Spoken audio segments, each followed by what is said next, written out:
Hello, this is Chris Heasley with the Chris Heasley Radio Show, and on today's show, we are going to get into a hornet's nest of an issue, which is the Cy-Fair ISD coming elections, the Cy-Fair Independent School District coming elections, and these school board elections in Texas are really something. I mean, for some reason, the fight in school board elections is greater than any elections of any type of elections in the state of Texas. They're small level, they're local, and they get really there's a real fight with these school board elections, and it's certainly happened in the Cy-Fair Independent School District, and we have two ladies on today to talk about it.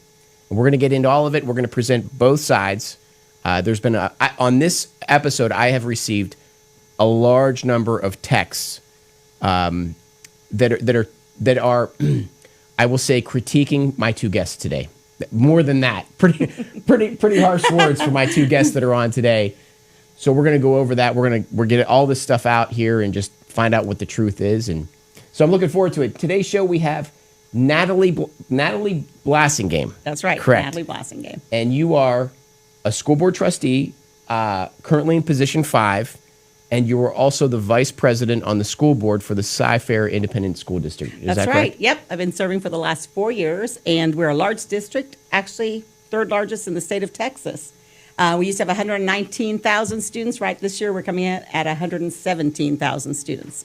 Wow. And we encompass the large unincorporated Harris County area in the Northwest. Wow. What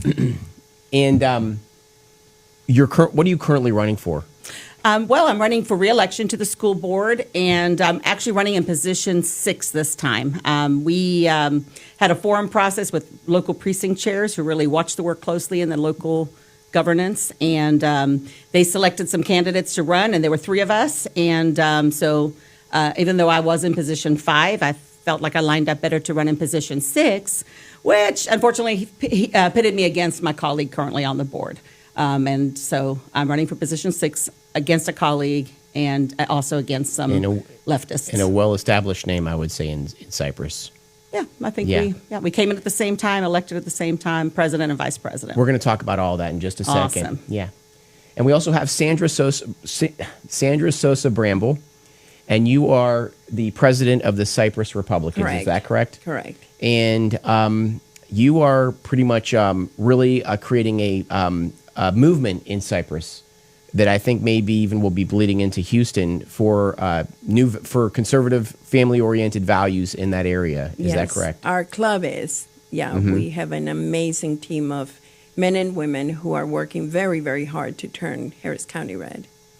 Very good. That would be an incredible achievement, and something that the Texas Democrats, are not going to give up lightly. So. The battle coming ahead is going to be a considerable one. It's quite amazing. So let's get into Cy-Fair Independent School District. Everyone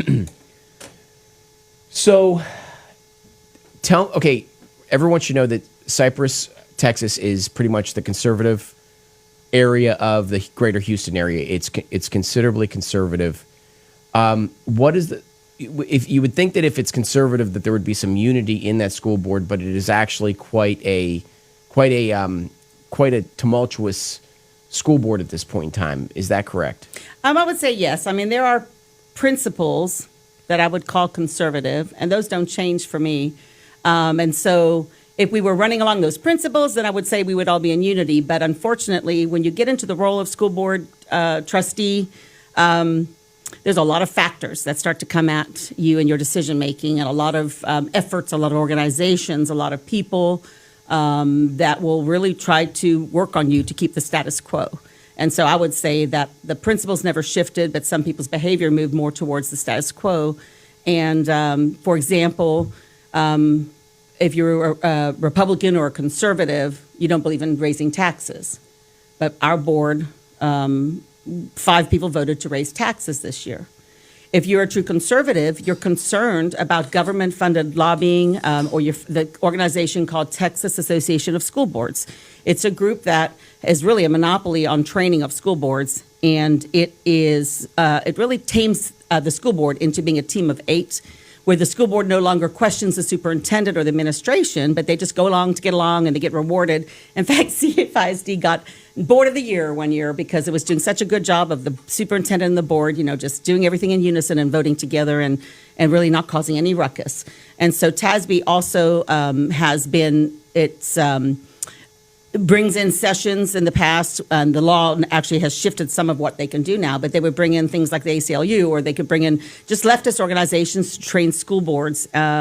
And then I even sat in a session. I tried TASB, and I could have another whole show for you about that. But I sat in a session where our conservative legislators in Texas had just slogged through a legislative session, passed a bill, and I sat in a session where a law firm was training me how to go around the law. And so TASB is the only game in town where all school boards will belong to. But we pay money, taxpayer money, to that organization. And so I say all that because I also did not vote. We have been in protest as a conservative board.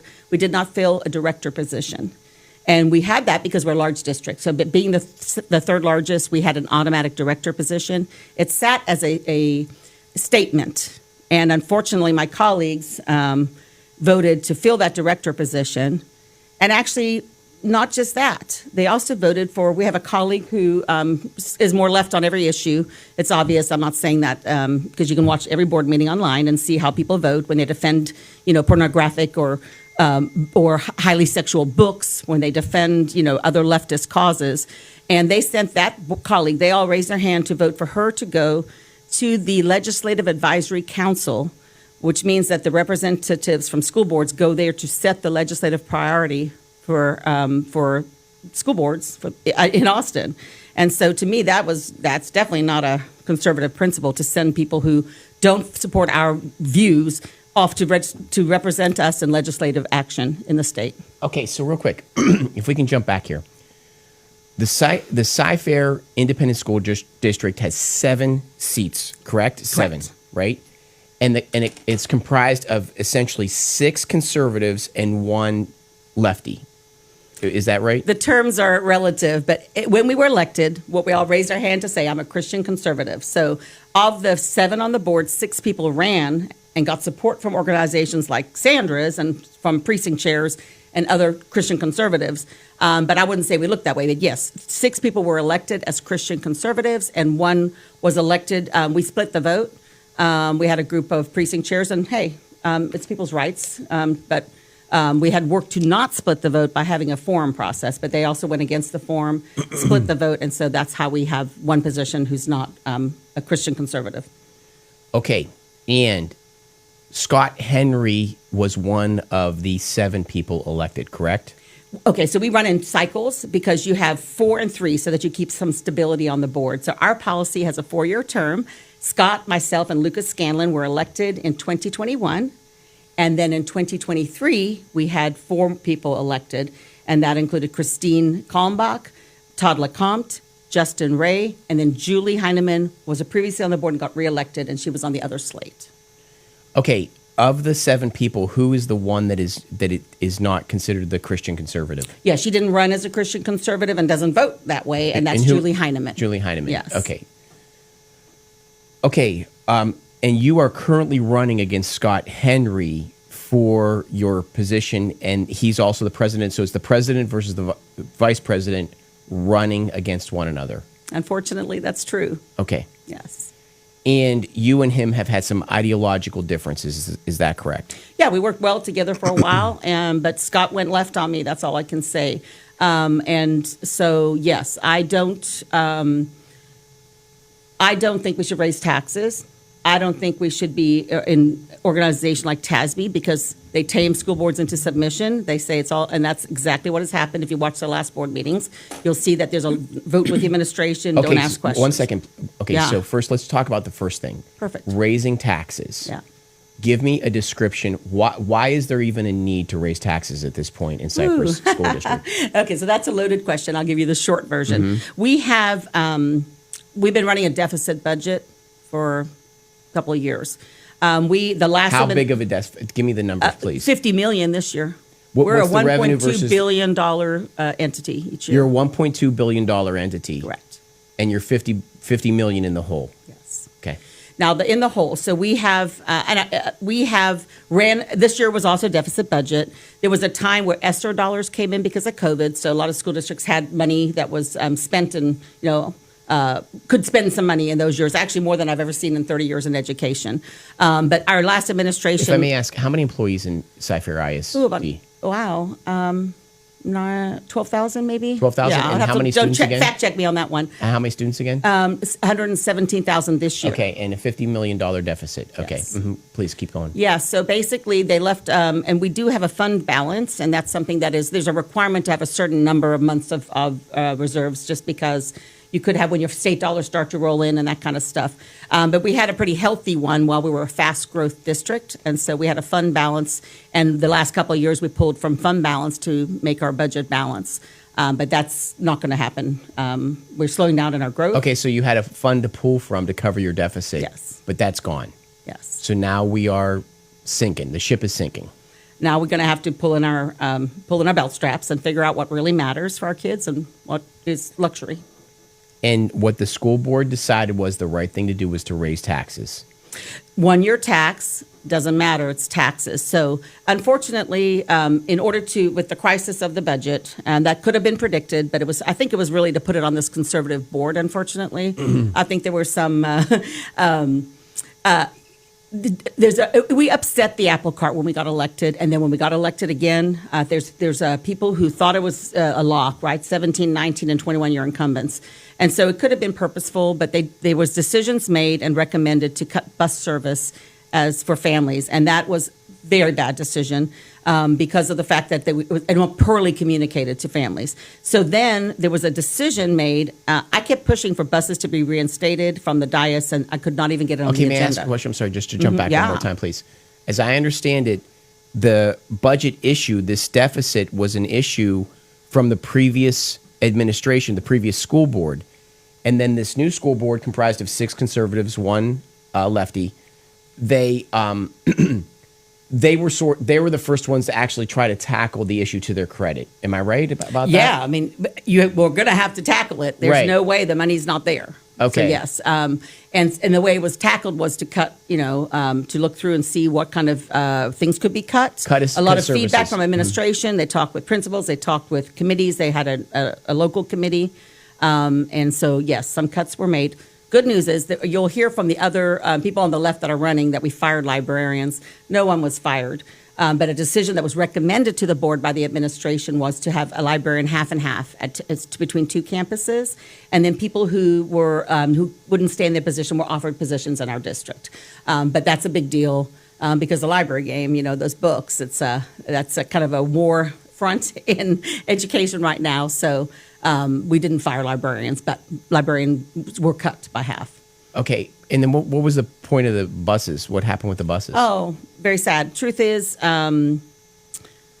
it's an underfund. I will give credit to the fact that it's a very underfunded function from the state. Mm-hmm. It's never been the amount of reimbursement per the cost to run buses for kids is not, and kids by the law are entitled if they're 2 miles or more from their school. But Sci-Fair had a habit of busing everyone. It didn't matter how, and then there was a critical shortage of bus drivers, it turns out, and districts have been in a war for talent for a long time, and keep driving up the price per. But kids are also, there's a lot more discipline after COVID, right? So it's really hard to attract those people into a bus driver position. So I think it was a convenient thing to cut because they couldn't fill their bus driver positions, and it left families in the lurch. We did not communicate until right before school started to let families know. And hey, I was a single mom raising a daughter in school. I couldn't have afforded, my whole balancing act relied upon what I knew her transportation was. And so it was very wrong, but even worse than that, they did not carefully figure out dangerous routes. So we passed a policy that on the surface looked like it took care of dangerous routes, but right away I had families calling me. I went to walk with them. I walked 2 miles in ditches on Cypress North Houston, which is a road that is like 4 lanes, no protection, and people fly down that road because it's kind of a wide road and there aren't so basically we left kids in danger, and it was because of that recommendation that came from the administration. So that was an excuse for my colleagues to vote for a tax increase, but unfortunately the tax increase isn't a permanent solution. It was a one-year tax increase, and it was based upon the fact that we'd had a disaster. We were able to raise like a disaster penny or something. And so it's tax raising. And so now I'm going to hire and create more infrastructure. But that wasn't done until the next year. We were able to restore bus service this year. But again, we'll have to address our budget, $50 million shortfall. Okay, real quick. So they voted to raise taxes, and okay, the school board, you voted against the choice to propose raising taxes, correct? I did. Yes. Okay. What was the breakdown on who voted which way? Well, we have a very interesting pattern that has formed. Once we ran the second election and the last crew came in, there were kind of jockeying for, and it takes 4 votes. And so we have, we'll call it the bromance, I'll call it. That's give you a little bit of, I'm sure they'll give you some feedback on that. Scott and Justin Ray and Lucas Scanlon and Todd LeCompte. And if you look at our board, it's actually very unfortunate. It happened that Scott put all the men on the left and the women on the right. So the block of 4 down there started to vote together. And so as soon as you have a block of 4, you can do what you want. And so they weren't listening to the Christian conservatives anymore. They were doing whatever they felt like they could do or needed to do. If you're not, what was your solution? If you're not going to raise taxes, how are you going to cover the $50 million deficit? We have to go into a forensic audit, and we have to find where the money is. And I'm going to tell you, I have ideas on two ways that I'll talk to you about it. It could either be waste or it could be fraud, right, or corruption. And so we have to tease those things out. So there are redundancies in the system. We do like, and look, I was a principal, and I had a very low-performing school in Spring Branch, and I know what it took. I wanted every person I could get to do interventions. I wanted people to coach my teachers how to teach better. So there are a lot of positions in schools that are not classroom teachers, and we need them. I wanted them as a principal, but we have to look somewhere when you're in a $50 million, and worse now because we're down 2,000 kids. It's going to be even more deficit than it was. So we need to look at every position in a school and say, and almost it's like zero-based budgeting. Let's look at it. The law requires that you have a teacher for every 22 kids in elementary, a little bit higher in secondary. The law requires you have a principal, and the law requires that you have a superintendent. Everything else is a question.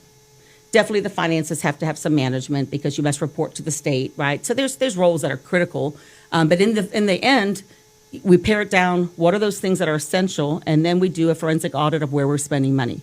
For example, we have some facilities like the Berry Center and the VPAC. Do we do custodial, do you have whole crews for those people with an org chart that has leadership on it? Do you have others, like where are there redundancies in the system? There's also, and I'll tell you, when you go block walking, you hear a bunch. So I've been knocking on doors for weeks. People talk about the sidewalk that was laid, and then they see it was torn up a year later for another sidewalk to be laid. We'll talk about turf fields that were pulled up for a sprinkler system or put back down, pulled up. There is, so I think there's places where we're not super careful with the taxpayers' dollars. Often we'll say the bond program, the voters voted, so you must do it. But I'm afraid that we don't have an eye to savings. And I'll even say it could be, right now, the bonds, there's your operating budget and there's your bonds. And so the whole bond side, we can maybe have another conversation because that one I question. Actually, I started questioning corruption, and then that's when I started getting attacked for corruption, which led to tape conversations. So okay, let's tell me about that. Should we go there? Okay, yeah. So did I answer your question as far as Yes. the finances, the budget? A forensic audit and one that has a digital footprint to make sure no one changes records. We just need to go in and understand how the money is spent in the school district. Unfortunately, before I ever got to the board, I had people trying to decide if I should say names or not. There you go. I had a very involved community member who had me come to a meeting with another sitting board member now. They weren't a board member then. And the person was suggesting someone in our system was dirty in the construction area. And look, we built a ton of schools. We have 96 campuses. So we built a lot over time. We grew fast. And so I didn't know what to do with that. Then I started hearing things like that there were millions of dollars in contracts that I had not seen. And this is after I've been serving about 9-10 months on the board. And it's not for the children. And I started getting feedback in places, but I did not know what to do with the information. So about a year in, we've got our mid-year financial report given to us at the board meeting. And so I thought this was a great time to ask some questions, right? And so I asked if I could have, actually I did my homework. How could there be budget if we were required to sign everything? It shifted this year to $100,000 at the legislature, but it was $50,000. We signed any contract over $50,000 or approved it at the board. So I'm like, how could there be a contract that we haven't approved? And so the only thing would have been maybe continuing contracts, right? And so those are ones where maybe had a 5-year term and we hadn't seen it yet. So I asked from the dais in December if I could have a copy of the continuing contracts. Didn't get it. And remember, at this point, we're not a majority board. At this point, we're this little minority of 3 on the board, and we're being played. It's easy. Once you got 4, like I said. So we were just trying to be a voice of the wilderness. You have 4 that are sort of in lockstep. Yes, we had 4 that were the old guard, and then the 3 of us came in. And so asked again in January from the dais. And you have a lot of rights as an individual trustee. We're really not the board until we're at the board meeting. But each trustee has the right by Texas Education Code. And actually, that's my biggest issue, like with TASB we talked about. We don't get trained in the code. The code says you have the right to get the information you need to govern and be a representative of your community. So I asked in January, I asked again in February. And by this point, I have gotten no information about the contracts. And that happened to be timed with when we moved into a new administration building. So I went up there with some plans and to get some rodeo tickets for our kids. And I asked that day, I said, I must have my list of my contracts. Oh, it's been hard to put together. We have these contracts. And so they gave me a list. There was a lot of flailing of arms because the unfortunate thing about the new building that's so fancy, very fancy, Class A finishes, they have glass walls in the offices. So they're in there. This is the man who was in charge of building buildings, the chief person in charge of that whole program of facilities and construction, flailing arms about these contracts. They give me some copy of something that they improved a little bit later. And then that gentleman, actually, he announced, he's no longer there. He announced that he was resigning or retiring later that year. But it just left me with a lot of questions about Okay, so contracts. you heard rumblings about corruption with contracts. And when you tried to go and find out about these suspicions, you were not given any contracts. I wasn't given them for 3 months, and then I was given something. But then something way more sinister happened. When you were given something, what does that mean you were given something? Finally, but I marched up there and said, you will. It was like a little handmade, typed up report where they had to go digging through systems to figure out, to give me the list of contracts. It didn't give me very much confidence, put it that way. We obviously are very sophisticated, sitting in a very expensive building with Class A finishes, and we don't have the software where we can just say, oh, here's your list of contracts. Did they finally give it to you? I got a list. What I'd like to see is what it means when we do a forensic audit. Let me see. Is that really the contracts? I don't know. So what you're saying is you got information and you're not certain that this information is reliable. Correct. How can I check, Chris? And what Imagine you're me. Like what kind of contracts are they? We are so huge. It could be copiers. We build buildings. We have paper supply.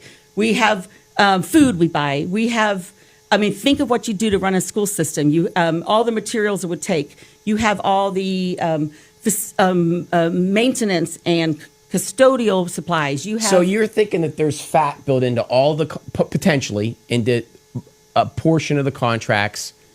There's some I don't know what to say, like some fat to give out.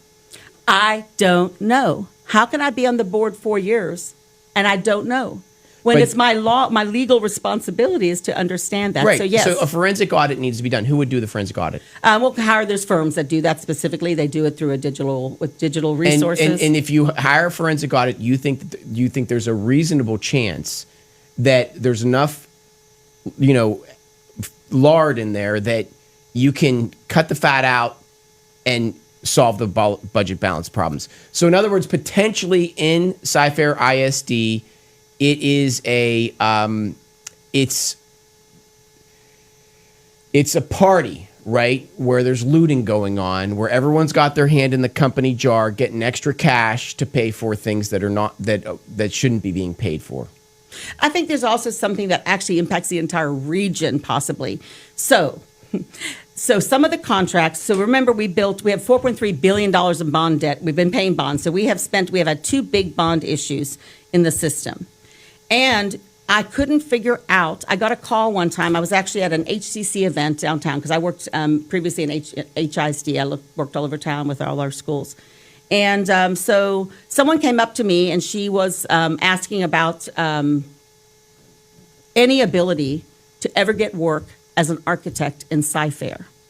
So this firm, the gentleman that owns the firm, this group has built buildings for lots of school districts and even HCC, but they've never had the opportunity to even bid and to get anything into Sci-Fair ISD. So again, I'm like, I wonder why. What is that issue? I'm digging, trying to ask the questions. So finally, we get when we got the next group elected and the outgoing president, he ordered an audit of the last 3 construction projects.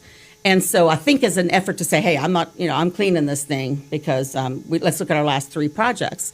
And that's finally when Weaver, who is an outside firm that does all our very surface, and in fact, when you see the language in our last audit, when it says basically, we just answer the questions you asked us to, and we can give you no opinion about, you'll be shocked to see how dismissive the language is. It's really just like a little glossy cover sheet, you know what I mean, to say we answered what you asked us to answer with facts. And the facts are not going to be, that's not going to show you what you need to show. That's why a forensic audit is needed. So then they told me then, finally, the rubric that we use to judge which firms can be architects for us, it must have in it a lot of previous relationship with the school district. So in the end, you've spent billions of dollars, literally, with 6, maybe 5, maybe 6. They told me 6 last time at the ad building, at the board meeting, but that's how many architects were able to build buildings for our school district. So that's not competitive. It also gets a little deeper. I ran for the school board Okay, before. may I repeat then what you're saying? So you're saying that there's a clause in the law that says that in order for you to use an architect, it has to have sort of a legacy of working with the schools. And if it doesn't, it can't be included. And that creates a barrier to entry so that only 5 or 6 architectural firms can be used, which allows them to jack up the price. Whoa. Is that what you're saying? A little correction. It's not a law. So there are procurement laws which say you will have a process, but you create your own rubric within your school district. It's like a regulational. I don't know what the word is, but it's like a So, regulation. yes, it's not a law. It's less than a law, but it's a requirement put in by the school board. It's probably legal as well in financial. And so it puts that requirement in, which limits your ability to go out and really get a good quote on architectural services. No, it was a self-imposed by the school district limit. And now suddenly, because we're already built out, I think those groups are, now it's, and also something else happened. When we started limiting bonds now, people can't just put up big old bonds, the voters aren't voting for it. It's shifting behavior. But yes, for all this time in our school district, we created a rubric that only let that many architect firms win. Also, the architect firms supported the elections of those incumbents who were there for 15, 17, and 19 years. So I ran 3 times before I got on the board, and the only time it happened, Who supported the? Yes. So the architect firms, okay. You can see. So the architect firms, not illegal, but I would say that's questionable ethics, right? You get a principal from your Austin office, a principal from your San Antonio office, a principal from your whatever office. They give you a check just under the threshold of the amount that doesn't have to be reported, but your name has to go, and then you just have to go to LinkedIn, and the person works for firm at Austin and blah, blah, blah. So they would buy into the PAC that supported the elections of the school board members. So these architectural firms that are really well situated to get these contracts where they have this barrier to entry, they're insulated, they are then contributing to candidates that will continue to support them, and they're doing so just under the amount that has to be reported. Yes. They also give to the Say Yes to Bonds Fund.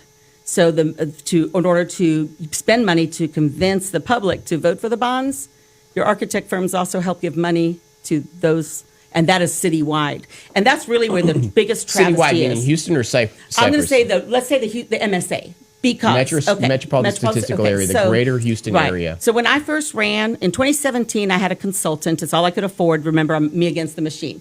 And this gentleman was had been previously a board member in a nice, large suburban school system. He told me, Natalie, the fix is in the regional pricing structure of these buildings.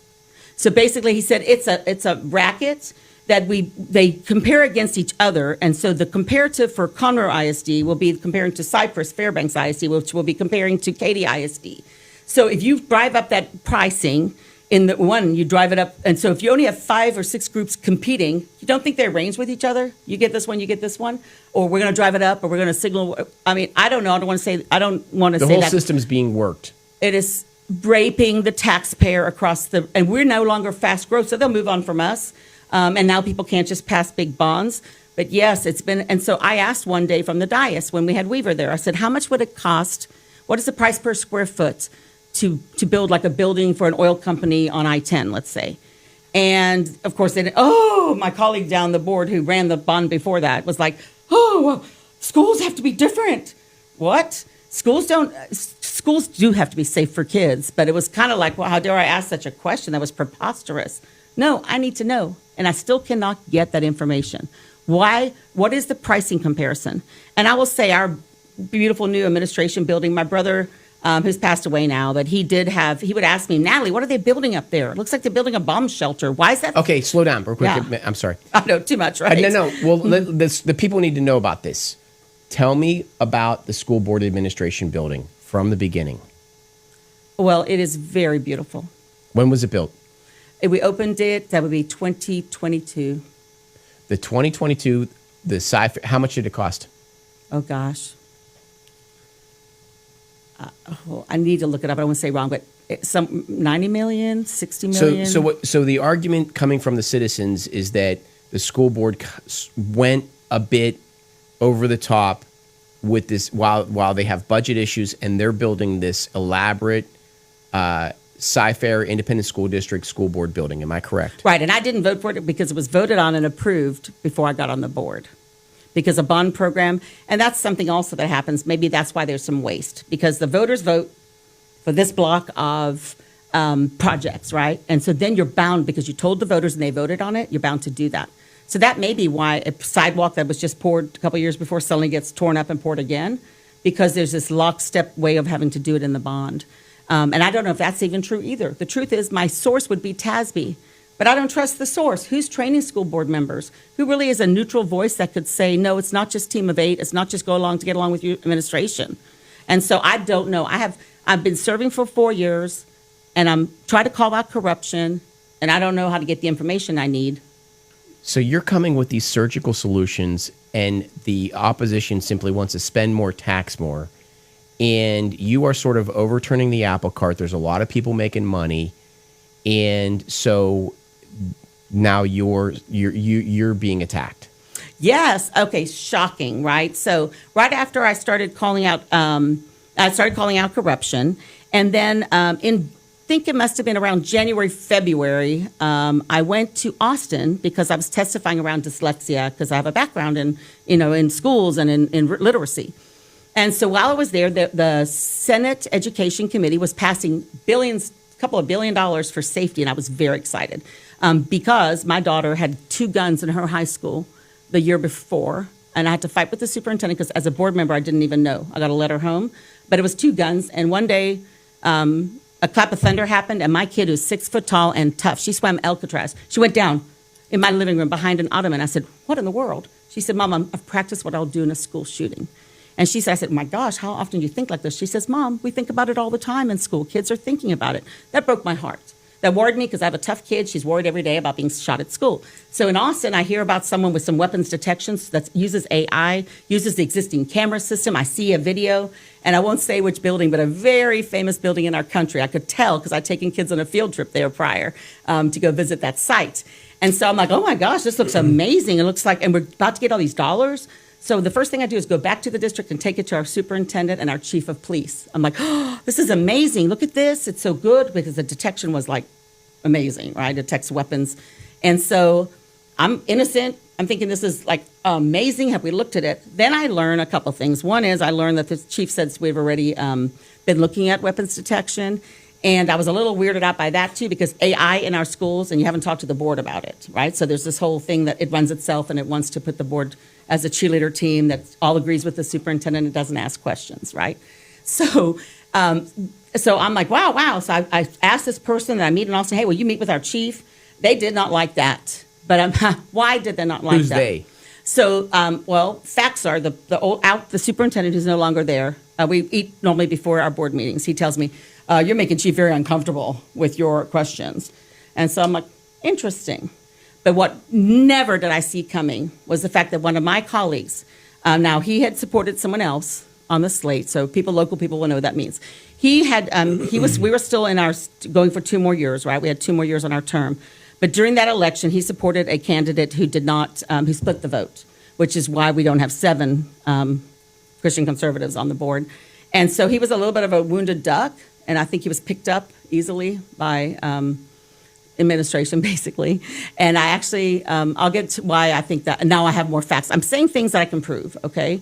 Except for when I told you I don't know, because I cannot get regional pricing. I cannot get some of that information.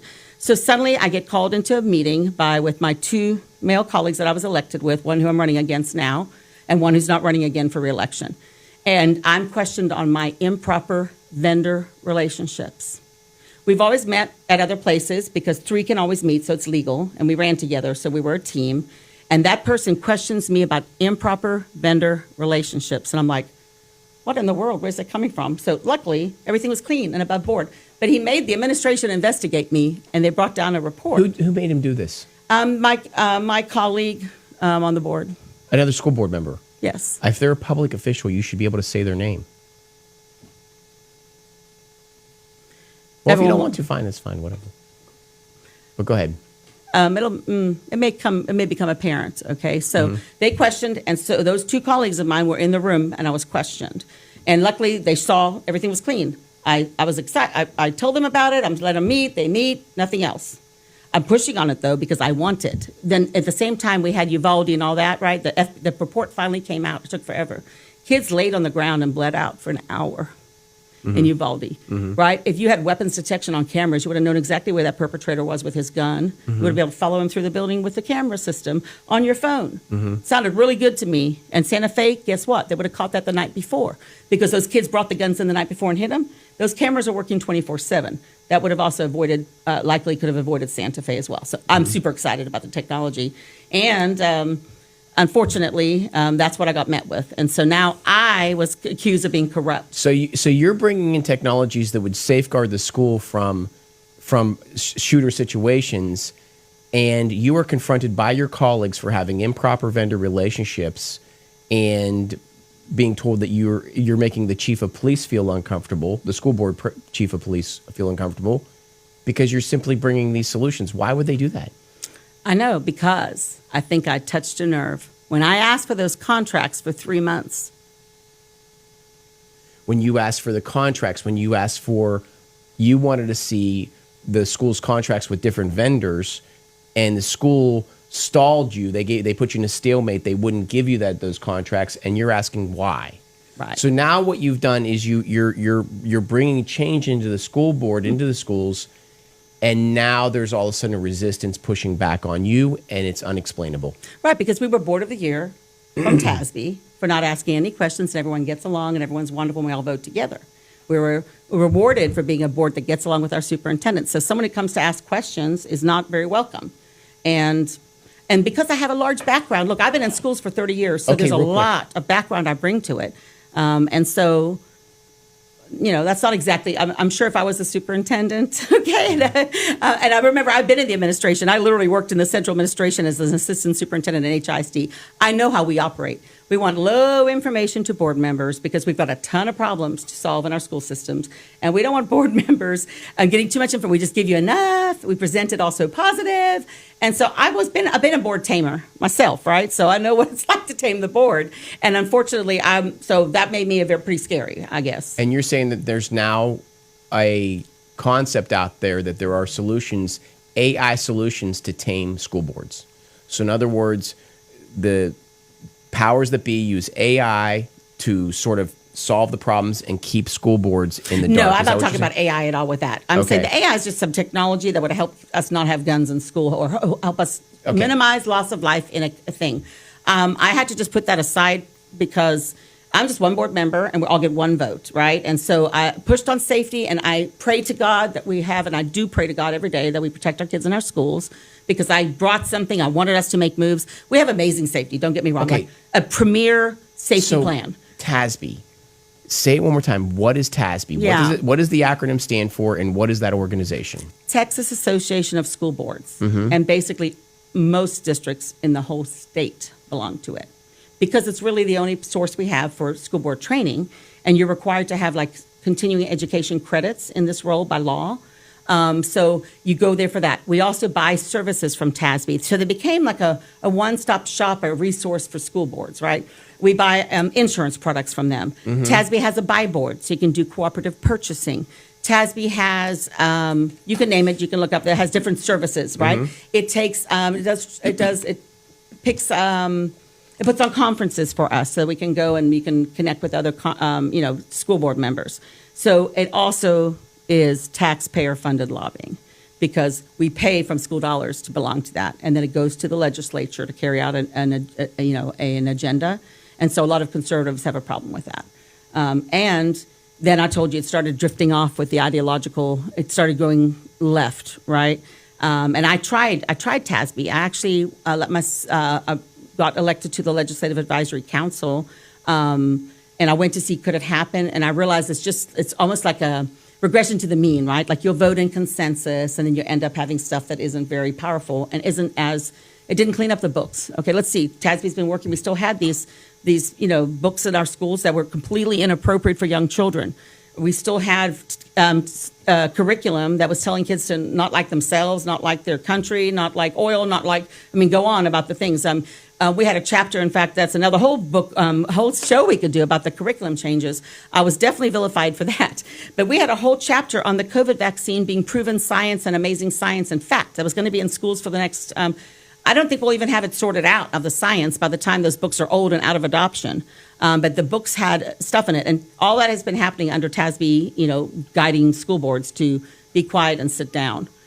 So unfortunately, and I'd even tried to go to TASB with a group of conservatives from some different districts out here in Fort Bend, Lamar Consolidated, Katy, to see could we go there and make any kind of difference. And that's the question that remains. Could TASB, the real crazy thing is we know how Texas is. Texas is pretty conservative, right? So you have all these conservative school boards, and that's all the only option they have of where to go.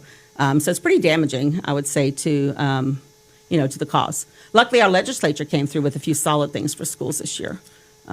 So that helped us because, for example, dealing with books, we got to so far as we could get while we were still cooperating together in a conservative way, and then we got stymied, and now that came through to clean it up.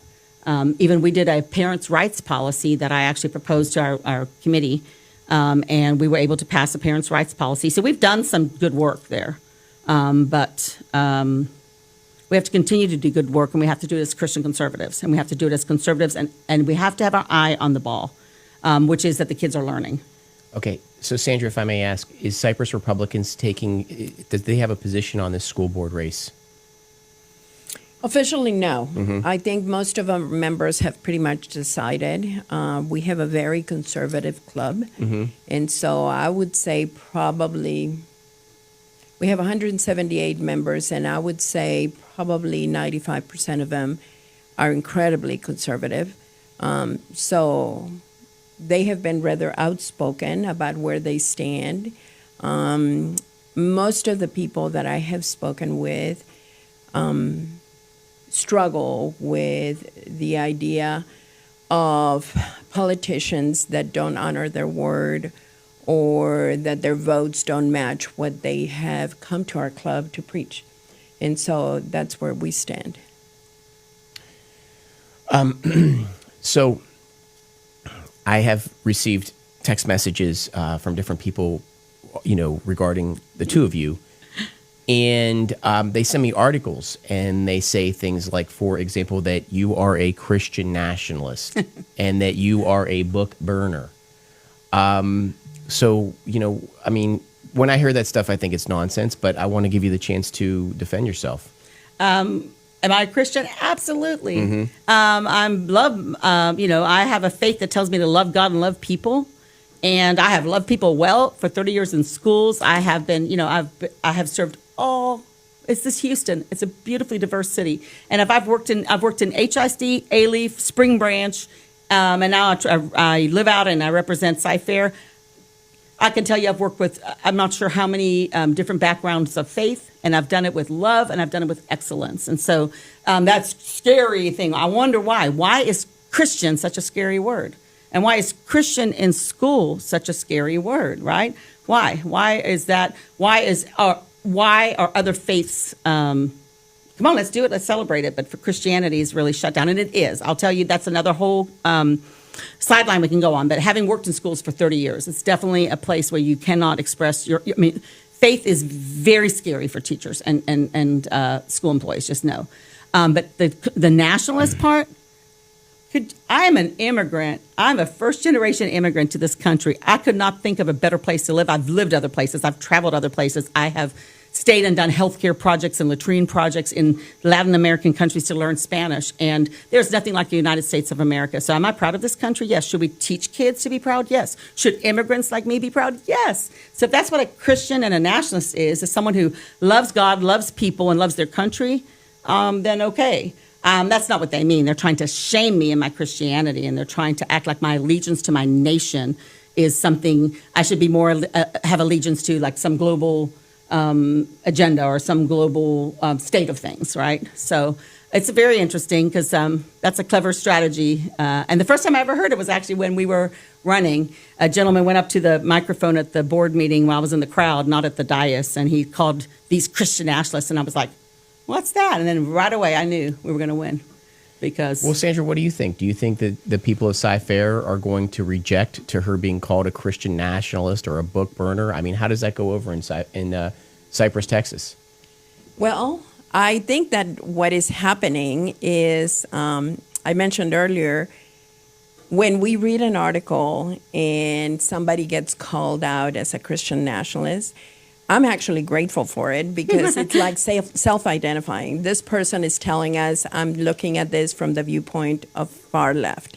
And so you immediately take whatever article or commentary and you realize who the source is, what their intent is.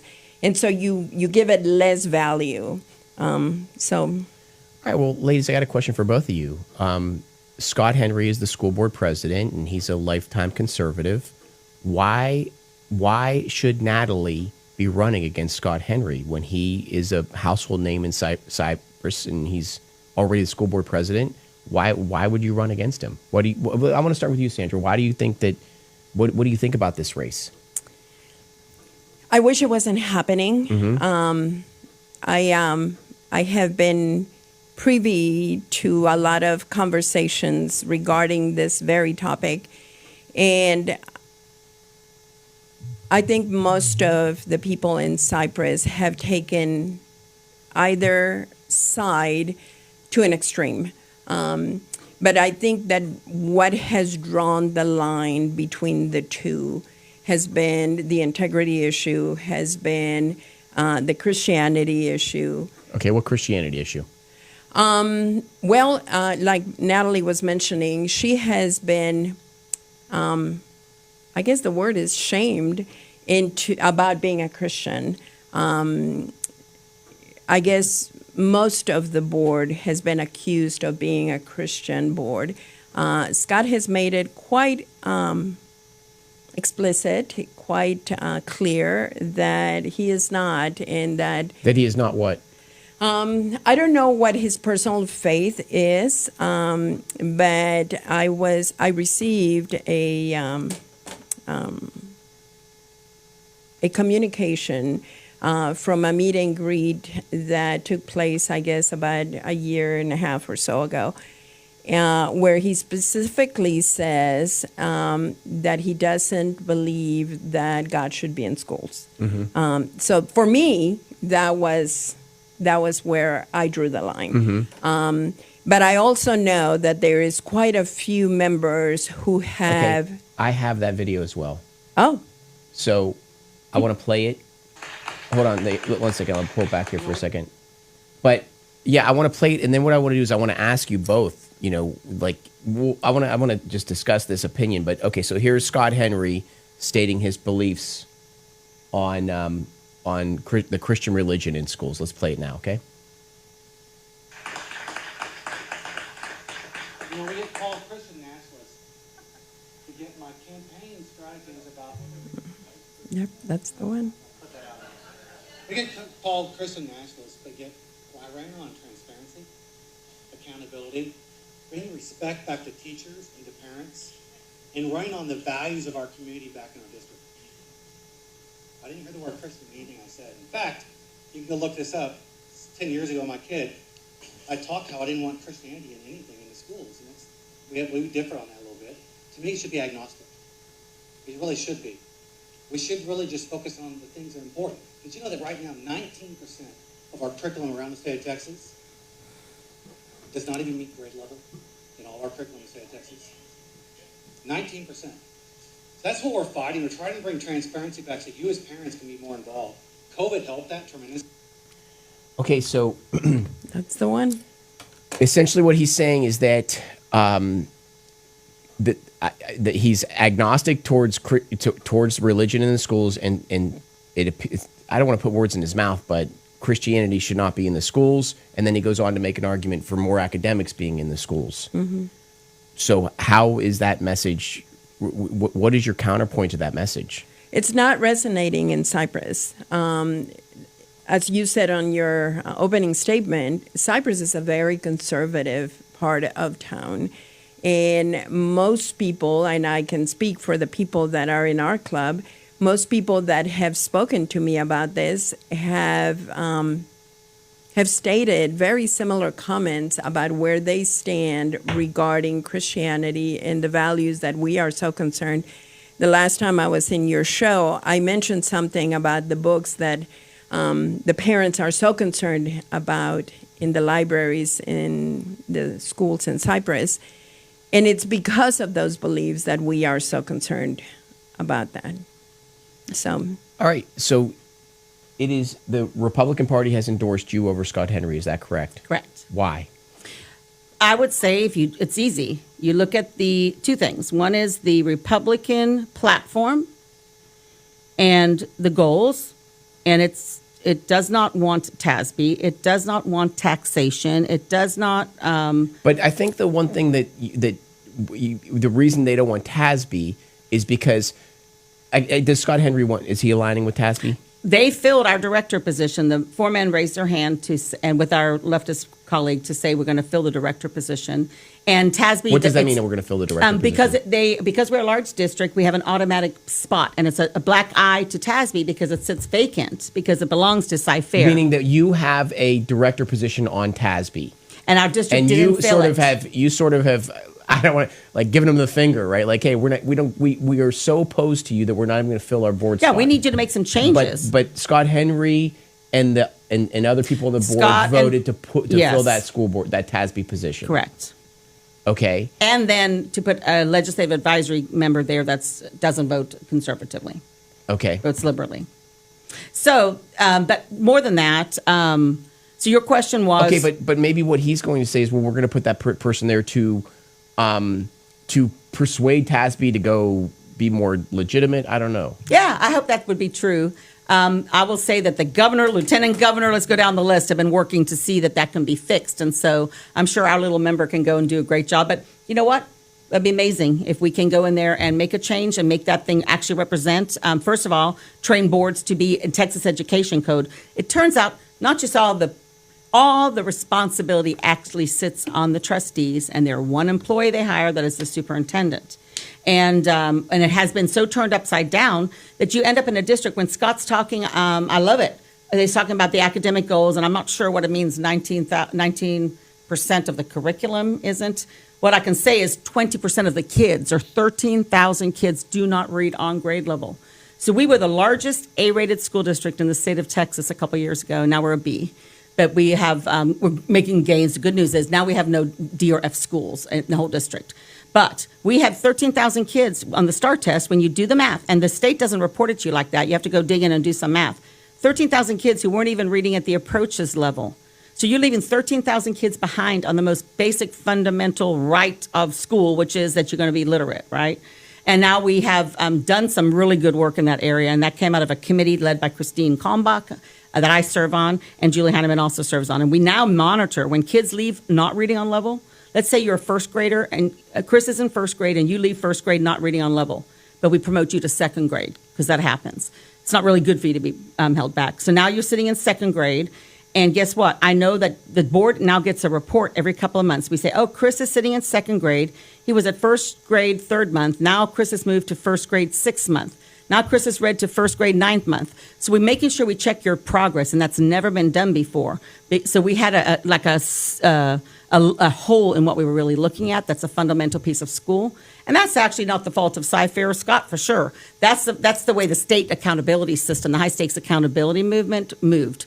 But that's the kind of work when he's talking about, yes, I agree with him. In fact, I've really worked in committee and at the dais, I always ask about the achievement gap, and I've been the one to push and push and push on literacy. So that is true. But I don't believe that I should have to check my religion at the door when I walk into a school. And I definitely don't think some kid who is there more than he's with his family should not be able to bring their faith with them. And I've done this well. Look, I've been a Christian my whole life, right? I was raised in a Christian household, even though my dad was Jewish and he converted to Christianity in his 20s.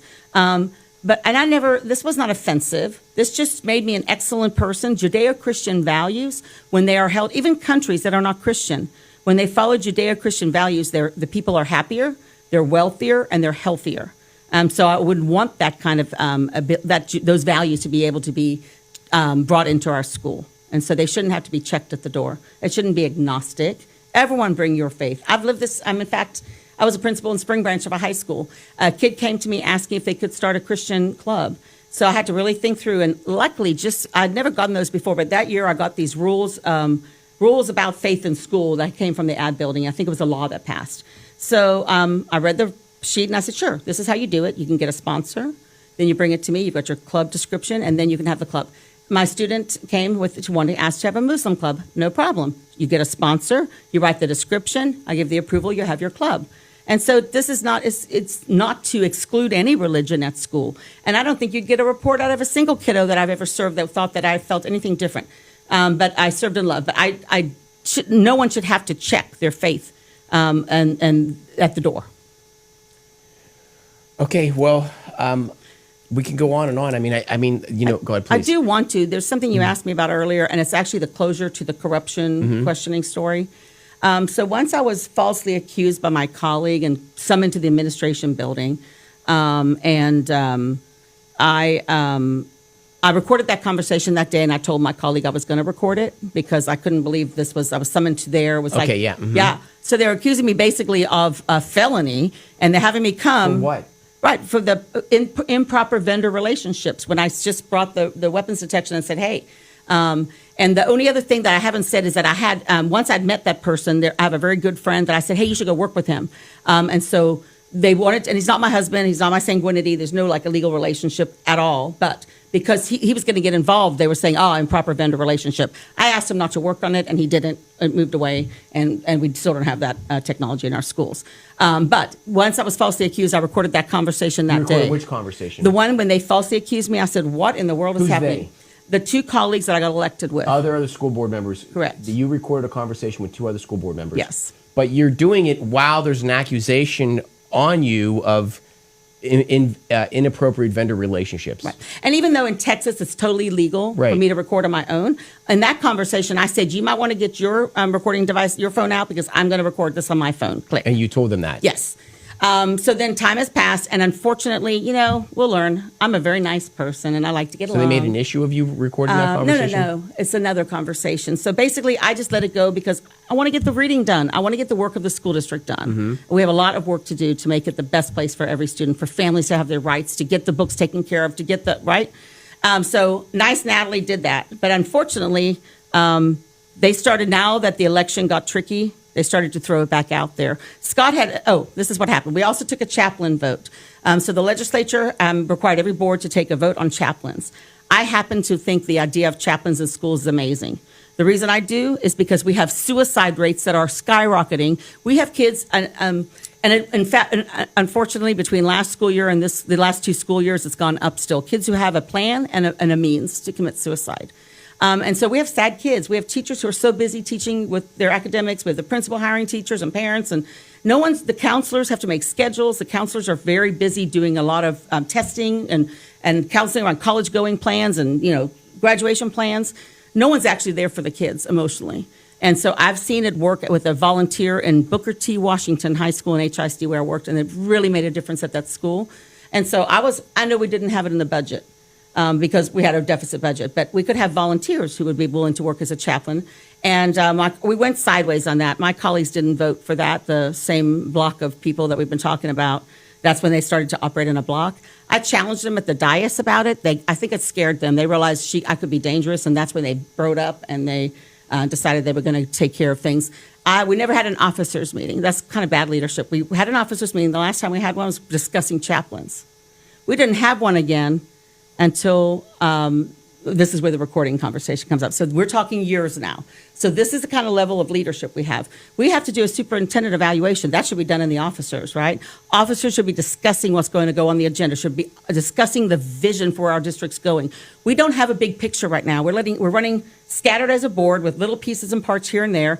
And because the board is under this leadership right now, we're not integrated. But that person, after the chaplain vote, they started to falsely accuse me of making money off of chaplains. So now I was making money of weapons detections, and now I was making money off of chaplains. Whatever, I let it go until now when the precinct chairs did not choose my colleague. All the allegations started again. In the meantime, my colleague who falsely accused me has apologized, and I wanted to leave it there. God told me to forgive. But they didn't leave it there. Their wife went on as soon as they weren't chosen. And they tried to manipulate the Harris County. And in fact, you can see my colleague, his wife, and another precinct chair who runs a big Facebook page had given me glowing letters of recommendation for my reelection to the Harris County Republican Party until Scott didn't get picked by the precinct chairs. And I decided to run in that thing. Suddenly, I'm not a glowing, amazing conservative school board member anymore. And so basically, they started to falsely accuse me again. And that's not okay. And so I was invited. I was in the grocery store, got a phone call from the wife of that colleague and another precinct chair that has a big Facebook page. I've never met with her. I know I've been falsely accused, but I'd never even met the other person in person. But they would call me in the grocery store to ask about the curriculum because I'd mentioned House Bill 1605 the night before, which checks that now the state never checked our curriculum for appropriateness. It just checked if it taught the TEKS. And so there was a new law passed out of the State Board of Ed. And so they were asking about that. I was confused. I said, hey, I'm in the grocery store. Why don't we just meet for coffee? And of course I recorded it. These are the people who falsely accused me. And that person told me and that her husband lied. And so I taped the conversation. And I'd also learned about very bad behavior at a conference by some of my colleagues. And I don't really want to get into it because there's a female person that might have been harmed in the situation, and I'm not sure if that was really properly cared for. But anyway, so I was just beyond myself to think that this is how my colleagues are behaving. This is the poor leadership we have. And I expressed one word that was very derogatory about the behavior, and then I went, oh, I meant to say. But other than that, on that tape, the big secret is that they admit who put him up to it. On the tape. What does that mean? They admit they put him up to it. Why was I falsely accused? I could not figure it out. And then they told me that I don't want to, if I say it, might take it out of being able to sue. And whoever's inappropriate, if you could imagine, who are the two parties that operate in a school district, right? And so I just want you to know someone put them up to that, and it was admitted on that recording. And so we've never had an officers meeting, but suddenly, because I use a derogatory term about my colleagues with someone with a big Facebook page, I was suddenly summoned and I got to have an officers meeting. I thought it was because we needed to do the superintendent evaluation. Nope. There are two men. One's the president, one's the secretary. So Scott Henry and Justin Ray are the only two people I told. Justin said, you called us the name to a person with a big Facebook page. And I said, I don't remember doing that. If I did, I will apologize. That's inappropriate. But isn't this rich that we're having a officers meeting finally because you don't like that I called you a word? And so I've asked you for officers meeting, Scott. I've asked many times for officers meeting, Scott, correct? And so Then there was another issue that's completely inappropriate, which I'll definitely not mention here, that he asked me about as well. And unfortunately, the facts were on my side. They thought they were defending, like why I was making false allegations, but I wasn't. The facts are there. And that's and that is when I said, I said, let's call this person and ask if I said that. They said, no. And then I said, well, that's okay, because I recorded the conversation and I can go back and listen. And if I did, and that's where it blew up. So my colleagues are the only ones who knew about the recording, and they took it to the cheapest rag they could and other liberal rags because I challenged Scott because he didn't get selected by the precinct chairs. And I liked the team. He didn't get for what position? He did not get selected to be 3 people to run that the precinct chairs and the Harris County Republican Party would get behind.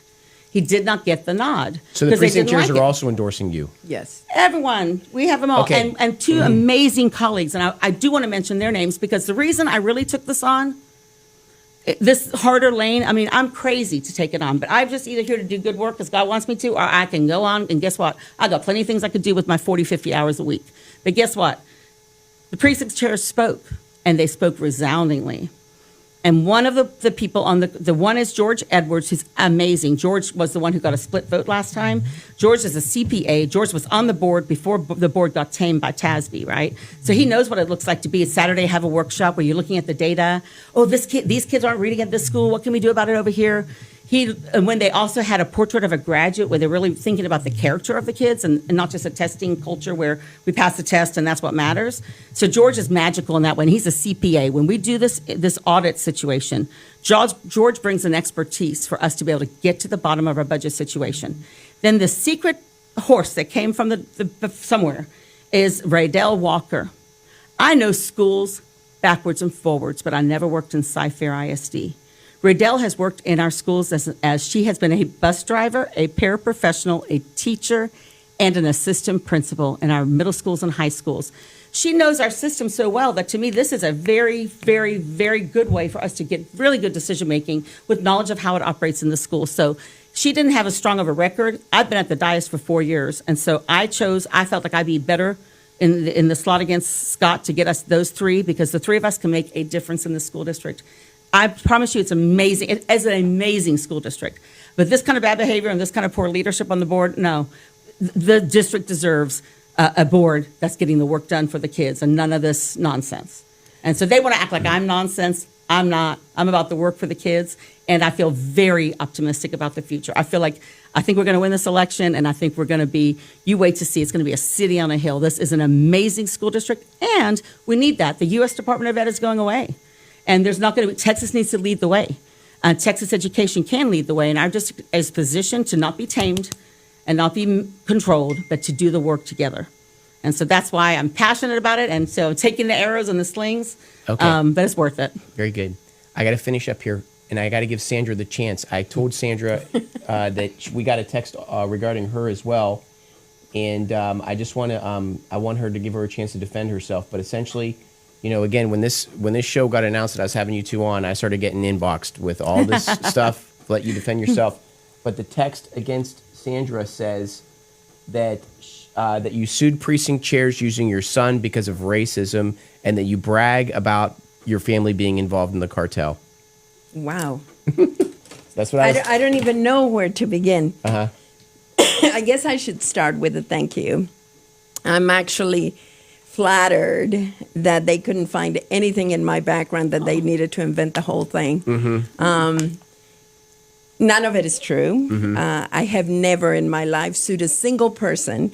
So whoever texted that, you should ask him for proof. Mm-hmm. As far as my son suing people, well, he is a lawyer, but he's a labor and employment lawyer. Mm-hmm. So it's kind of tough to do that one. And then the cartel, well, we're a military family. Let me think. I'm not even sure. Is it because I'm Mexican that I'm supposed to be cartel? Well, I was born in the United States, so I'm not even sure where any of those lies are coming. But I'm really flattered. Thank you for the opportunity to clear it up. Wow. Well, I wanted to give you that chance. And I'm just going to say it again. I mean, I think that you ladies are really, you're really a threat to the establishment. Absolutely. And that, you know, I know that when that's the case, that grand things get said about people. Yeah. So I wanted to give you both a chance. And I think it's good that I'm getting these texts, because it means that, you know, you really are. People are listening. Yeah, right. You're welcome, Chris. And the kids are worth it. Come on. Yep. They absolutely are. Well, we've gone over. I think that the issues in your school district are so deep that, I mean, we went over on time and we still didn't get to the bottom of it. But we do have to finish up here. So I appreciate both your times. Natalie, tell us where we can learn more about your campaign. Natalie for CFISD.com is my webpage. You can go to Facebook and look up either me, Natalie Blasingame, or you can go, there's a personal page and also one that's Natalie School Board Trustee and Natalie Blasingame School Board Trustee. You can go to X, you can go to Instagram, but really most of the information can be found at the website and Facebook. Excellent, very good. And Sandra, tell us where we can learn about the Cypress Republicans. CypressRepublicans.com. We have luncheons once a month, the second Thursday of the month. Oh, so, wow. Yeah. Let me know about that. I want to go. It's this coming Thursday in a couple of days. Cool. Yeah. Yep. And then I want to mention NRG. We are a slate. I am telling you, I took slings and arrows so I could get these amazing people there to the board with me to do amazing work. Riddell is amazing, and George is amazing. So we are NRG, Natalie, Riddell, and George. George Edwards, Riddell Walker, Natalie Blasingame. We're 3 on the ballot. We all drew number 3, so it's very easy. People just go down and go 3, 3, 3. And I hope people will show up on Election Day, because we do need the support. We need every person who this resonated with. Everyone who says it's okay to have Christian faith. Everyone who says we definitely want kids to read in our school district. Everyone who says let's make sure there's no corruption and waste. Everyone who feels that way, please show up, because it's going to be it's only the school board election and our 17 amendments. And so we need every last person who this resonates with to please, please, please come vote and bring your neighbors. Okay. And we went so late here that I'm texting my wife telling her how soon I'll be home. Sorry. Guys, appreciate you both. And this is Chris Heasley with the Chris Heasley Radio Show. We will be back next Saturday with one more hot topic. Have a great week. Woo, hot topics.